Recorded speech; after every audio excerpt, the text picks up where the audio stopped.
যে বিগত 15 বছরে আওয়ামী লীগ বাংলাদেশের অর্থনীতিকে সম্পূর্ণ ফোকলা করে দিয়ে আমরা যত রাজনৈতিক সংস্কারের কথাই বলি না কেন, এদেশের দরিদ্র মানুষের যদি ভাগ্য উন্নয়ন না হয়, যদি তাদের অর্থনৈতিক উন্নয়ন না হয়, তারা যদি সুন্দরভাবে একটি জীবন নিয়ে বেঁচে থাকতে না পারে, তাহলে কিন্তু এই রাজনীতি মূল্যহীন হয়ে যায়।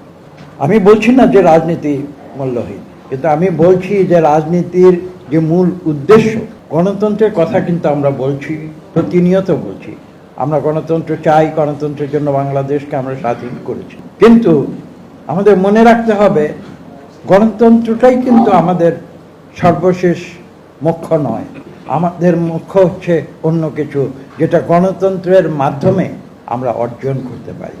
অর্থাৎ গণতন্ত্রটি হচ্ছে আমাদের মেকানিজম, এবং সেই মেকানিজমের মধ্যে আমরা বাংলাদেশের 18 কোটি মানুষের যে জীবনধারা, যে জীবন ধারণ পদ্ধতি, সেটাকে আমরা সুন্দর করে তুলতে চাই। সেটাই হচ্ছে আমাদের মুখ্য।